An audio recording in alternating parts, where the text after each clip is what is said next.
Hi ಎಲ್ಲರಿಗೂ ನಮಸ್ತೆ. ನಾನು ನಿಮ್ಮ ಪ್ರೀತಿಯ ಮೌನ. ಇದು ಸಂಡೇ ಮಾರ್ನಿಂಗ್ ಮಿನಿ ಬ್ಲಾಗ್ ಆಗಿರುತ್ತೆ. ಸಂಡೇ ಲೇಟಾಗಿದ್ದು ಗ್ರೀನ್ ಟೀ ಕುಡಿದೆ. ನನ್ನ ತಮ್ಮ ಮೈದ್ನ ಬಂದಿದ್ದರು. ಸೊ ಬೆಳಿಗ್ಗೆ ಬ್ರೇಕ್ಫಾಸ್ಟ್ಗೆ ಚಿತ್ರಾನ್ನ ಮಾಡಿದ್ದೆ. ಟಿಫನ್ ಎಲ್ಲ ತಿಂದ್ಕೊಂಡು ನಾನು ಮತ್ತು ನನ್ನ ಹಸ್ಬೆಂಡ್, ನಾನು ಆಲ್ರೆಡಿ ಓಲ್ಡ್ ಬ್ಲಾಗಲ್ಲಿ ಹೇಳಿದ್ದೆ, ನಮ್ಮ ಮನೆ ಹತ್ರ ಸಂಡೇ ಟೈಮ್ ಸಂತೆ ಆಗುತ್ತೆ.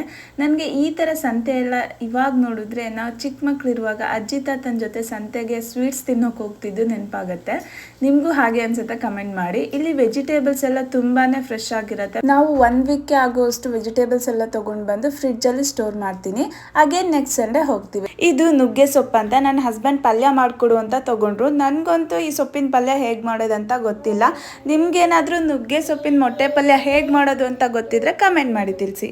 ಆ್ಯಂಡ್ ಇವತ್ತಿನ ಕಿಚನ್ ಟಿಪ್ ಬಂದು, ನೀವು ಎಗ್ ಬಾಯ್ಲ್ ಮಾಡುವಾಗ ಓನ್ಲಿ ವಾಟರ್ ಆ್ಯಡ್ ಮಾಡಿದರೆ ಅದು ಈ ಥರ ಪೀಲ್ ಮಾಡುವಾಗ ಸರಿಯಾಗಿ ಬರಲ್ಲ, ಕಿತ್ತೋಗುತ್ತೆ. ಆದರೆ ಎಗ್ ಬಾಯ್ಲ್ ಮಾಡುವಾಗ ಸ್ವಲ್ಪ ಸಾಲ್ಟ್ ಮತ್ತು ಈರುಳ್ಳಿ ಸಿಪ್ಪೆ ಹಾಕೋದ್ರಿಂದ ಎಗ್ ಪೀಲ್ ಮಾಡುವಾಗ ತುಂಬಾ easy. And Sunday Father's Day ಇತ್ತು. ಸೊ ನನ್ನ ಹಸ್ಬೆಂಡ್ಗೆ ಸರ್ಪ್ರೈಸ್ ಆಗಿ ಸೆಲೆಬ್ರೇಟ್ ಮಾಡಿದೆ. ತುಂಬಾ ಖುಷಿಪಟ್ಟರು. ಸೆಲೆಬ್ರೇಷನ್ ಎಲ್ಲ ಮುಗಿಸ್ಕೊಂಡು ನನ್ನ ಮೈದನ ಬಟ್ಟೆ ತೊಗೊಳ್ಬೇಕು ಅಂತ ಹೇಳ್ದೆ. ಸೊ ಬಾಲಾಜಿ ಕ್ರಿಯೇಷನ್ಗೆ ಹೋಗಿದ್ವಿ.